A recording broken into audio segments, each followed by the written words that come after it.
Welcome back, everybody. My name is Silent Knight, and it's time for more Philadelphia Eagles franchise. In this episode, we're going to look back at the live stream of the free agency and the draft. Much thanks to anybody who stopped by during the live stream. It definitely helps out the channel, and all of your conversation in the chat helped the live stream go very smoothly. I appreciate the interactions with you and your insights and thoughts. Let's keep it going. Much love. We had some big decisions to make. A lot of contracts came due. Alshon Jeffrey's 28. He wanted a multi-year contract. I wasn't comfortable with the 4-year deal, so we offered him a 3. He decided to decline, unfortunately, so we go into the season without Alshon Jeffrey. Even though Blount was a bulldozer for us last season, he is 31, and he did want a 3-year contract. We will be moving forward without him. Nigel Bradham is one of the unsung heroes of our defense. He stepped up huge when Jordan Hicks got hurt last season. He wants a 4-year contract. We're going to overpay him just by a little bit, guaranteeing that he stays here in Philly. Welcome back, Nigel. So going forward into Season 2, we are going to be without Alshon Jeffrey and LeGarrette Blount. Our offense is going to take a bit of a hit. We are changing our offensive philosophy. I don't feel Season 1 we properly executed our game plan. Going forward, we will be running the Patriots offensive playbook, a lot more 2 tight end sets. We're going to try and keep Trey Burton, but he does currently decline the contract. We will also let Timmy Jernigan leave. Later in this video, you'll see changes that we made to allow this defense to go more of a 3-4 approach, maybe even a 3-3-5 in a lot of occasions. I was not happy with the way this defense performed, and I think the changes will allow us to be a lot more efficient on the run game and through the air as well. Plus, with the 3 playmakers we have on our line in Barnett, Cox, and Graham, I think it's the right approach to go. Possibly having more attack linebackers, more coverage linebackers focused. Those 3 guys can get pressure even without another 4th person on the line. We'll see how it goes. We're also keeping Nathan Jerry, a very young linebacker. I think there's a lot of potential. If nothing else, I think he's going to be a fantastic special teams player. For retirements, we were hit fairly hard. Darren Sproles, Brent Selleck, Donnie Jones, and Jason Peters all retired. I figured the Sproles one was coming, as well as Jason Peters, but I didn't think it would be this season for Peters. Brent Selleck was slightly unexpected as well, so we have need at tight end and definitely an offensive tackle. Darren Sproles' loss is somewhat mitigated by the addition of Pumphrey last offseason. Heading into free agency, Mark Barron is available. Switching to a 3-4 approach, he definitely has the coverage skills of an inside or outside linebacker depending on the package we decide to run in. Plus, he can drop the boom. Just a fantastic addition for this defense. He does sign with the Eagles. We then move to target Trey Burton to get him back here in Philly. He's essentially a wide receiver, especially switching playbooks. I think it's going to play up to his strengths a lot more. We're not going to necessarily focus on the deep ball simply because we don't have a go-and-get-it kind of 50-50 receiver. I think that stalled a lot of drives just because we threw a lot of unnecessary deep bombs downfield to Jeffrey, and he just didn't have the talent to do so. A lot more closer to the line of scrimmage play will happen here in Season 2, and I think that's going to reap rewards for Trey Burton and Zach Ertz. Trey Burton does accept the 4-year deal. We'll see if we can use him a little bit better this season. I see nothing but promise. So, last season we lost Brandon Brooks twice. He got hurt, he came back, I think for 1 or 2 games, and he got hurt again. Depth is definitely an issue here on this offensive line, as well as just talent. Our left guard position was very terrible all season, especially in the early weeks. Our run game should be better here in Season 2, and Trey Jackson should be part of that. My initial plan was to slide Lane Johnson to left tackle and kind of figure out right tackle through the draft or through free agency. Then I noticed Justin Pugh is available. Justin Pugh is a seriously talented player that I would love to have in this offensive line and kick him out to tackle. I think he has the skills to do so, but unfortunately, we are not going to be able to afford him. We tried and tried, but I was not going to justify spending over $53 million for an offensive lineman when we have a lot more needs here going forward. Bryce Callahan is someone I absolutely love. He's incredibly fast, very talented, not the best zone coverage, but solid man. Definitely someone who can play catch-up if our defense gets burnt. Good pickup. For running back, we go after Chris Ivory. Slightly cheaper than Blount, a little bit younger. Definitely a banger. Someone who can anchor the running back position for at least 1 season, especially because we don't know necessarily what we have in the draft yet. I love Adam Humphries, a very good possession wide receiver. Welcome to Philadelphia. I think his skills set plays right into what we're going to be trying to do here with this new offensive approach. And now for the draft. If you guys want to check out the results of the draft as it happened, check out the live video. I do have it timestamped on the bottom where our picks are, where the draft recap is. It's a pretty great draft. With our first pick, we draft Malcolm Meadows, a very solid linebacker. He's going to be the anchor of this defense for years to come, especially going 4-3. Him and Jordan Hicks, a possible combination of various plays that we can make there because we still have Bradham, we signed Barron, and we still have Michael Kendricks for the time being. A lot of stuff we could do here. This man is going to kill it in the middle of this defense for us for many years to come. He and Jordan Hicks are almost going to be like the Bash brothers for us in the middle. Mark Barron's going to be the situational kind of, long third down player that we put in. I really like what we're starting to do here at middle linebacker. And if nothing else, our overall talent got better. When Jordan Hicks got hurt, our entire linebacker corps suffered.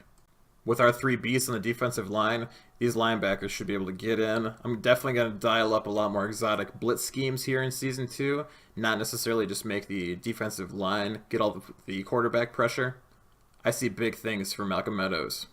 We trade 2 of our 4th round picks and Rodney McLeod to move up for pick 37 in the 2nd round with the Chicago Bears. What are we doing?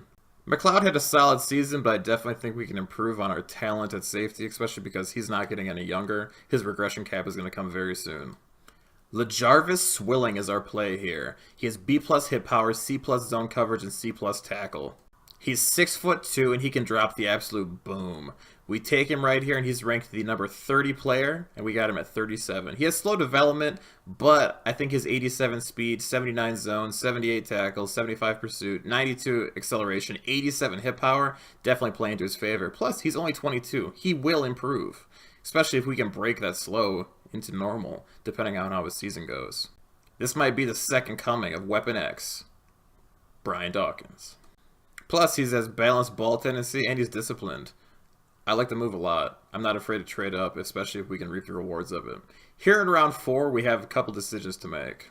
We still have a gaping hole on our offensive line. One of our tackle positions is still unfilled, depending on what we do with Lane Johnson. Frank Burke is the play here, and it is an incredible pick. We get the 21st ranked talent at number 119. He's 6'7", he's 22, 93 strength, 86 run block, 74 pass block, leaves a little bit to be desired, but he also has 89 impact blocking. If he has a good preseason, he will be our starting right tackle for the season. I love his run block right where it's at. Pass block leaves a little bit to be desired, but definitely going to improve there as well. He has 91 stamina. He's okay speed at 64 if we ever do any outside pulls. His awareness is very low, but when his awareness gets up, he's going to be an 84 probably by mid-season. If not the end of the season, almost guaranteed. I love this pick here. He's already the 17th ranked offensive tackle. Just a few picks later, we're on the clock again, looking to improve the offense. Running back Ross RANSOM is available. He has an A stiff arm, B+ truck, and B carrying, and he turns out to be the 62 ranked prospect in the draft. His speed is a bit low, but he's an absolute animal. 85 carry, 77 ball carrier vision, 89 truck, 94 stiff arm. This is a younger version of Blunt, and I could not be happier to get him here in the 4th round. Of course, there's some stuff to develop, but I think with the stable of running backs that we still have Clement, we still have Pumphrey Jr., we still have Smallwood, and we did sign Corey IVORY. I like what we can do here at running back. We are back on the clock here in the 5th round, and Antonio SHIPP is here ripe for the picking for us. We are back on the clock here in the 5th round, and Antonio SHIPP is here ripe for the picking.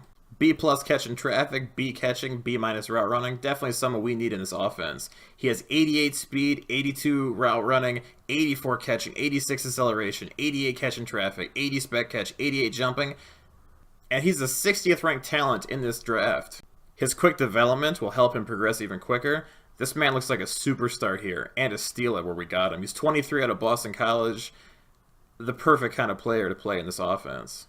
This guy has incredible measurables. Plus, he has 89 agility, 85 ball carrier vision, 88 jumping, and 79 elusiveness. This is the kind of player that is going to flourish in this new offense that we're running here. Again, I think the talent that we're getting is going to supplant this new playbook change perfectly. What can I say? The ship is going to hit the fan. A couple picks later, we are back on the clock, and we're looking for more offensive line help. And boom! VJ Poole is who we go after, the 26th ranked talent here in the draft, and we got him at 160.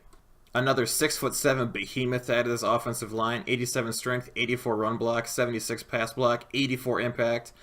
Definitely a stud. The current play for Poole is I'm going to put him at left guard. He'll start over Samolo and Wisniewski. and Warmack, with the possibility of eventually developing him into our new center. Though if Burke struggles at right tackle, it may be VJ Poole who gets to look there. Next up, we take a look at JD Nixon. Solid receiver, he's a 6'4" target, almost like a Calvin Johnson kind of build. 90 speed, 86 catch, 84 acceleration, 82 catch in traffic, 75 spec catch, 90 jumping. Not the most eye-popping numbers, but definitely someone who we can develop, as he is only 22. But he's the kind of big, huge body that we can definitely use and possibly work something with. My only fear is that he's almost like a Dorial Green Beckham clone. Lots of talent, very, very high ceiling, but a very, very low floor. We'll see if we can possibly develop him into something. He does have 90 jumping and 80 release, as well as 87 agility. He's a very interesting player. Someone this big is going to be very agile. Very curious to see what we can do with him. With our sudden abundance of wide receivers, we are trading Torrey Smith back to San Francisco with a 7th rounder to get a 7th and a next year 4th in return. We are dumping a little bit of cap and an aging player. He did just turn 29 or 30. His regression hit pretty hard. Definitely not someone who I'm looking into keeping for a long-term deal. I think he had 2 or 3 years still remaining. I'm just not a fan of Torrey Smith at that kind of place. We throw a dart here at Malcolm Dillon. The reason why? He's a 21-year-old, 6'4" right end.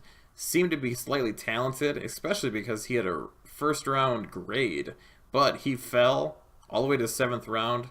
It's someone who I wanted to take a look at. I hadn't scouted him at all, and I think he was worth the dart throw, especially because we got a 4th-round pick out of it for next year's draft. He was drafted, and then we cut him. No place in the roster for someone like that. We also trade Chris Long to the Bills for 2 7s, one this year and one next year. He was buried on our depth chart, and with us moving to 3-4, I don't believe he was going to be used at all. And in turn, we draft Wes Womack, another wide receiver, but he's the 89th talent in the draft, and we got him at 203. He's 5'11", 86 speed, 74 route running, 87 catching, 91 acceleration, 94 jumping, 87 spec catch, and 89 agility, with 77 release. Very solid prospect. I'm pretty happy with to get him this late. It's Trade City here at the draft, and we unload Dexter McDougal to the Jets for the last pick in the draft, which we turn into Gregory Arnold. A solid player with decent speed and zone. He's someone we can use situationally at safety as well, especially when we go with the 3-3-5 approach. I'm looking forward to this new defense here in year 2. And this is a draft class. This is my first draft class here on YouTube, part of this series, and I could not be more excited to get more gameplay out here with these players. We have some real difference makers here with Meadows, Swilling, Burke, Ransom, Ship. Just talents in every round. The only misses that we got were players that we traded in to get. We didn't really need to take the chance on Malcolm Dillon, but a first rounder at the beginning of the 7th round, I don't think it was necessarily a bad thing to try and get him. 3-headed monster at middle linebacker with Meadows, Barron, and Hicks. Swilling, a new starting free safety, is going to absolutely bring the intimidation factor deep in the defense. Not really much more can be said about Burke and Poole on the offensive line. Ransom is going to be an absolute monster. Our receivers that we got, Antonio Ship is a steal. Just top to bottom, this draft, I could not have scripted this draft like this. This draft was an absolute blast, and I thank you again to everybody who came out, did it with me, hung on the chat, gave me your tips, your thoughts. Let's take a look at the draft class. I customized the appearance of all these players, gave them a little bit of swagger, just kind of how I thought that they would represent themselves coming into the league. I like the customization aspect of it, making everybody look a little bit better. I always like being able to look at a player, especially new ones, see them without the number and be like, oh yeah, I know exactly who that is, just based on the gear that they're wearing. Just the shape, the size, just the aesthetics.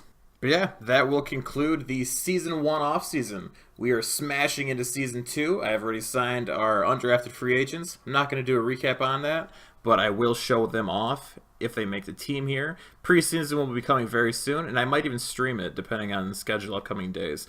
Let me know your guys' thoughts. Go Eagles in Season 2. Very, very, very happy with the squad. Later, guys. Happy Sunday.